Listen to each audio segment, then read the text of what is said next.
Hi, I'm Jim Bridges and I'm the President of the Australian Cartoon Museum here in Melbourne, downtown Docklands, Australia. And today we're doing these little short films called Museum Bites, just to show you a record of what sort of things we have at the museum. Today we're doing this guy, The Ghost Who Walks, the Phantom. Probably one of the most popular comics in Australian history, except it's not Australian.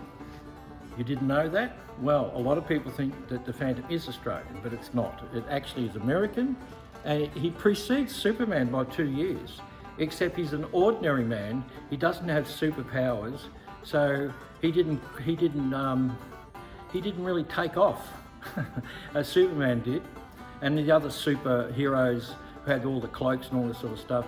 He was just this really good bloke who actually generation after generation of men became the Phantom, and they did the good things by everybody.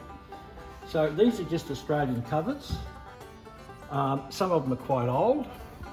This is number 1000, and it's signed by Glenn Ford, who actually used to draw the covers and then he ended up producing them. And they're all done by Frew. And basically, they did a whole bunch of other stuff too. These are Australian characters. This is Shadow, as the Arrow, and what's his name? I can't remember his name. Anyway, he was a knight. And so here's a cartoon during the war where he was fighting the Japanese. And this is the story of the Phantom. He was a pirate. He was an ordinary man who was actually sunk by the Sing pirates. There's one of them, and he survived it, and he decided to swear, here it is, the ghost who walks. He became the ghost who walks, who cannot die. Miraculously safe after his ship was raided and sunk, and his father murdered by pirates, a man dedicated his life to the never-ending fight against crime. This happened 400 years ago, and that man became the first Phantom. The eldest son of each generation that followed carried on the sacred trust. And as the unbroken line continued, the Phantom's costumes never changed, their secret was never broken, so the legend of immortality grew. Now many believe that the Phantom cannot die, and that's why the natives call him the ghost who walks. And of course, he had to live amongst us, so he's always dressed up as Mr. Walker, the ghost who walks. And he was drawn by many people, but he was written by the same man who wrote Mandrake, the Magician. And they both came out at the same time. His name was Lee Falk. And he was quite a guy, Lee Falk. Anyway, we'll just have a look at some of the covers. The covers were very simple.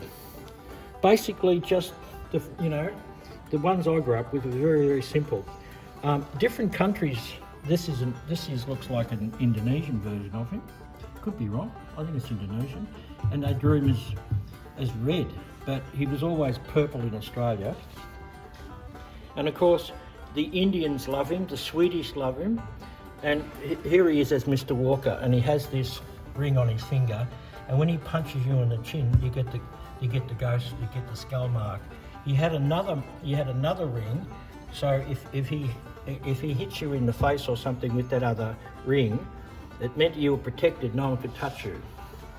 So yeah, and in India and in Sweden, during the Second World War, they used the Phantom as code against the Nazis. So he's been around a long time. He was never really popular in America.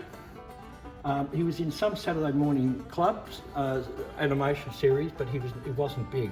But Australia loved him, and as a child growing up in the 50s, the only comics that girls ever read were Superman and the Phantom. And just one more story about him. His girlfriend was called Diana Palmer, and he was engaged to her for 50 years, and he finally married her. And within a couple of issues, he had 2 children.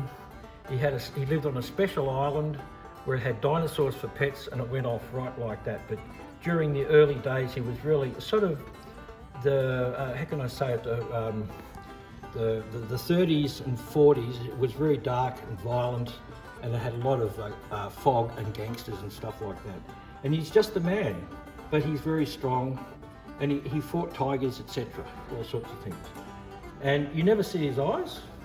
You never really see his face as well. He's always got the, when he's Mr. Walker, he's got glasses on. So he's a bit of a mystery man. Anyway, he's very popular in Australia, still going strong after all these years. Anyway, that's it. That's the Phantom for Australian Cartoon Museum Bites.